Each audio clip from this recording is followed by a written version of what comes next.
ولا تقتلوا اور نہ قتل کرو اولادکم اپنی اولاد کو۔ اللہ تعالیٰ کی طرف سے کچھ ہدایتوں، کچھ نصیحتوں اور آپ کہہ سکتے ہیں کہ اچھے اخلاق اور عادات کا سلسلہ چل رہا ہے۔ اللہ تعالیٰ نے اپنا حق بیان فرمایا، والدین کے بارے میں نصیحت فرمائی، رشتہ داروں اور محتاجوں، مسافروں، ان کے بارے میں حکم فرمایا، اور پھر معیشت کے لیے بہترین اصول بیان فرمایا۔ نہ ہی بہت زیادہ بخل اور کنجوسی ہونی چاہیے، اور نہ ہی غیر ضروری اسراف جسے کہتے ہیں وہ ہونا چاہیے، بلکہ میانہ روی ہونی چاہیے۔ وہی سلسلہ چل رہا ہے۔ اسی سلسلے میں اللہ تعالیٰ آگے فرماتے ہیں وَلَا تَقْتُلُوا اور نہ قتل کرو اولادکم اپنی اولاد کو، اور نہ قتل کرو اپنی اولاد کو خشیت ڈر سے املاق مفلسی، اور مفلسی کے ڈر سے اپنی اولاد کو قتل نہ کرو۔ فقر و فاقہ کے ڈر سے، غربت کے ڈر سے اپنی اولاد کو قتل نہ کرو۔ نحن ہم نرزقہم ان کو بھی رزق دیتے ہیں، ان کو بھی رزق دیں گے، وَإِيَّاكُمْ اور تمہیں بھی، ہم انہیں بھی رزق دیں گے اور تمہیں بھی ہم رزق دیں گے۔ ان بے شک قتلہم ان کو قتل کرنا، ان قتلہم بے شک ان کو قتل کرنا، کانا ہے خطأ گناہ، کبیرہ بہت بڑا، بے شک ان کو قتل کرنا یہ بہت بڑا گناہ ہے۔ تو اولاد کو مفلسی کے ڈر سے قتل نہ کرو۔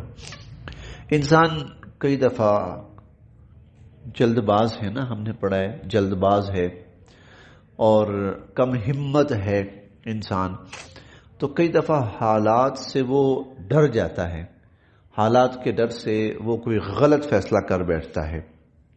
مثلا میں اپنی اولاد کو کہاں سے کھلاؤں گا، اس ڈر سے وہ اپنی اولاد کو قتل کر دیتے ہیں۔ اہل عرب جاہلیت کے زمانے میں اس بری رسم کے اندر بھی مبتلا تھے کہ اولاد کو کہاں سے کھلائیں گے، اس وجہ سے وہ اپنی اولاد کو قتل کر دیتے تھے۔ جدید دور میں یہی چیز جدید انداز میں چل رہی ہے، جدید دور میں یہی چیز جدید انداز میں چل رہی ہے۔ جیسے کفر نے ایک سلوگن دیا ہے، ایک نعرہ دیا ہے، بچے دو ہی اچھے، کیوں زیادہ ہوں گے تو کھلاؤ گے کہاں سے ان کو؟ اس کا جواب اللہ تعالیٰ دے رہے ہیں۔ جواب یہ ہے کھلانا تم نے یا ہم نے؟ جواب یہ کھلانا تم نے یا ہم نے؟ تم صرف اتنا کرو، زمین پہ انصاف کا نظام قائم کر لو، بس۔ انصاف کا نظام کا مطلب کیا ہے کہ کوئی شخص کسی کا حق نہ مارے، کسی کے ساتھ زیادتی نہ کرے، کسی کے ساتھ ظلم نہ کرے، بس تم اتنا کام کرو۔ وہ رزق اتنا وافر ہوگا، اتنا وافر ہوگا کہ سمجھ نہیں آئے گی کہ کیا کریں۔ رزق اتنا وافر ہوگا کہ سمجھ نہیں آئے گی کہ کیا کریں۔ میں آپ کو اس کی چھوٹی سی مثال دیتا ہوں، ہم پڑھ کے آئے ہیں، خیر مثال تو بہت بڑی ہے۔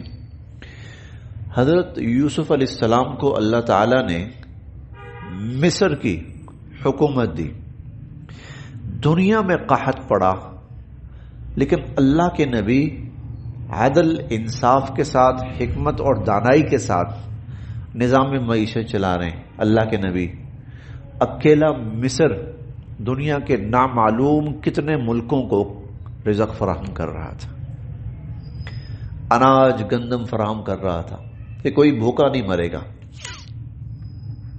جی یہ انصاف ہے، انصاف قائم کرو۔ ہمارے ملک پاکستان کے اندر غربت نہیں ہے، نا انصافی ہے، غیر منصفانہ تقسیم ہے، اور پھر کچھ سودی نظام نے ایک ایسا غلیظ ماحول بنا دیا ہے کہ اس میں کچھ افراد نے جتنا بھی رزق ہے، جتنے بھی اس کے ذرائع ہیں، وسائل ہیں، وہ اپنے ہاتھ میں کر لیے. بس وسائل اپنے ہاتھ میں. کئی سال پہلے، بلکہ شاید 100 سال پہلے، تقریباً 100 سال پہلے، علامہ اقبال نے ایک بات کہی تھی. علامہ اقبال، اس نے کہا تھا کہ یہ جتنے بینک ہیں نا، ان کو توڑ دو. دنیا کی معیشت کے اوپر یہ بہت بڑا دھبا ہے. یہ بہت بڑا دھبا ہے. اسلام کا نظام معیشت کیا ہے؟ اسلام کا نظام معیشت، اس کی دو بڑی بنیادیں یہ ہیں. اس دو بڑی بنیادیں، ایک تو یہ ہے کہ جب آپ کی ضرورت پوری ہو رہی ہے نا، تو پھر جو زائد ہے نا، اس کو اللہ کی راہ میں خرچ کرو. جو زائد ہے اس کو اللہ کے بندوں کے اوپر، میں کہتا ہوں اس کو آپ ثواب کا نام بے شک نہ دیں. جو آپ کی ضرورت پوری ہو گئی ہے نا، اب جو زائد ہے نا اس کو خرچ کرو بندوں کے اوپر. اسلامی نظام معیشت کی ایک بنیاد یہ ہے.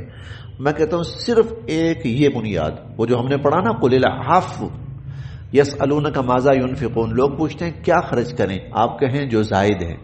اس کا مطلب کیا ہے؟ آپ کی ضرورت پوری، آپ کا کھانا پینا، آپ کے بچے سب. اب اس کے بعد جو زائد ہے نا، وہ اللہ کی مخلوق کے اوپر خرچ کرو. صرف ایک اصول، اس ایک آیت، ایک جملہ، ایک اصول کو صرف ہم پاکستان میں اپلائی کر لیں. کوئی بندہ بھوکا رہ جائے تو پھر کہیے. اللہ کی طرف سے رزق کم نہیں آتا، رزق کی کمی نہیں ہے. ہاں، انسان نے جو تقسیم ہے وہ غیر مساویانہ کرنی شروع کر دی ہے، ظلم کرنا شروع کر دیا. دنیا کی معیشت پہ ہم قابض ہو جائیں. دنیا کی بڑی قوموں نے دنیا کی چھوٹی قوموں کے اوپر حملے کر کے لاکھوں لوگ مارے ہیں، صرف اس لیے کہ وسائل ہم لوٹ لیں. انگریز کیا کرنے آیا تھا مجھے بتائیے؟ ہندوستان میں انگریز کرنے کیا آیا تھا؟ بھائی تو انگلینڈ میں بیٹھا رہے، تجھے کیا تکلیف ہے؟ وہ کس لیے آیا تھا یہاں؟ ہندوستان کے وسائل سمیٹنے اور ان پر قابض ہونے. ورنہ اسے پتا تو ہم زیادہ عرصہ یہاں نہیں رہ سکتے. ہندوستان میں وہ اتنے دور سے آیا ہے، زیادہ عرصہ یہاں نہیں رہ سکتا. اس نے جانا ہے بالآخر، اور وہ ٹارگٹ کر کے آیا تھا کہ اتنا عرصہ اگر ہم رہیں گے تو اتنے عرصے میں ہم ان کے سارے وسائل چھین لیں گے اور ان کو غریب کر دیں گے اور ہم امیر ہو جائیں گے. اس کے بعد اس سے پہلے آپ دیکھ لیں دنیا یہی کر رہی ہے بس. تو صرف انسان منصفانہ طور پر وہ انصاف دنیا میں قائم کر دے بس. اللہ تعالیٰ نے قرآن کریم میں انصاف ایسے ہی نہیں لازم فرمایا، انصاف کا حکم اس لیے دیا ہے. ایک پہلو، صرف ایک، بھئی جو آپ کی ضرورت سے زائد ہے نا، وہ اللہ کے بندوں پہ خرچ کر دو. سب لوگ یہ کرنا شروع کر دیں کہ بھئی میری ضرورت پوری ہو گئی ہے، ٹھیک ہے، اب یہ چیز میری ضرورت سے زائد ہے. اسے بجائے اس کے کہ اس کے لیے ہم بینک بنائیں اور ان بینکوں میں ہم اکاؤنٹ کھلوائیں اور اپنے سورسز وہاں پر ہم سٹور کرنا شروع کر دیں. یہی تو چیز انسانیت کے لیے تباہ کن ہے. یہی چیز انسانیت کے لیے تباہ کن ہے. پہلے کیا ہوتا تھا؟ میرے گھر میں ہے، جا اس کو دے دے، اس کے گھر دیا، جا اس کے گھر دیا. میں جانتا ہوں کئی ایسے گھروں کو کہ جہاں ایک گھر میں سالن پکتا تھا اور وہ 5-6 گھروں میں جاتا تھا. وہ 5-6 گھروں کے اندر سالن جاتا تھا. یہ چیز تھی، خود بھی کھاؤ اوروں کو بھی دو، جو تمہاری ضرورت سے زائد ہے. صرف ایک اسلام کا اصول، آسان سا.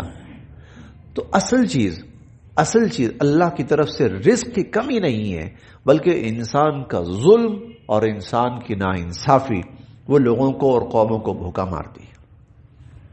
نحن نرزقهم، ہم ان کو رزق دیتے ہیں، وإياكم، اور تمہیں بھی.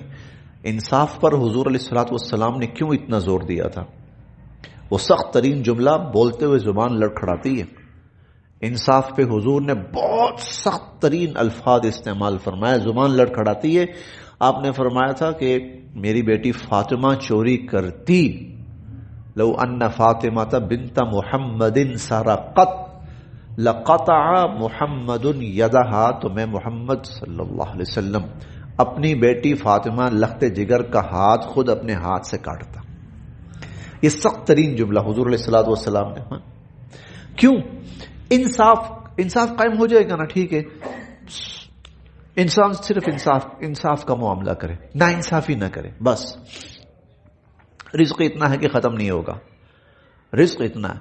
یہ ہم احادیث مبارکہ میں پڑھتے ہیں، اللہ کرے ہمیں شاید دیکھنا بھی نصیب ہو جائے کہ حضرت جب تشریف لائیں گے سیدنا عیسیٰ علیہ السلام تو حکمن عادلا، وہ عادل حکمران بن کر آئیں گے، حکمن عادلا، عادل حکمران۔ جب عادل حکمران بن کے آئیں گے تو حال یہ ہوگا کہ رزق کی اس قدر فراوانی ہو جائے گی کہ سامنے سونے کی بوری پڑی ہوئی ہے نا تو کوئی اس کو دیکھنے کو تیار نہیں ہوگا، مجھے ضرورت ہی نہیں یار، مجھے اس کی ضرورت ہی نہیں ہے، اس قدر فراوانی ہو جائے گی۔ حکمن عادلہ، عادل حکمران بن کر آئیں گے۔ اب اسلامی سلطنت کو دیکھیں، اتنی بڑی سلطنت، تو خلیفہ کہتا تھا اگر ایک بندہ بھوکا مر گیا نا تو قیامت کے دن مجھ سے پوچھا جائے گا۔ اور جب اس نے وہ منصفانہ ایک نظام قائم کر دیا، منصفانہ نظام، تو پھر کوئی بھوکا نہیں مر رہا، کوئی بھوکا نہیں مر رہا۔ نحن نرزقهم، ہم ان کو رزق دیتے ہیں، وَإِيَّاكُمْ، اور تمہیں بھی ہم ہی رزق دیں گے۔ إِنَّ قَتْلَهُمْ، بے شک ان کا قتل کرنا، كَانَ خِطْئًا كَبِيرًا، وہ بہت بڑا گناہ ہے، ان کو قتل کرنا بہت بڑا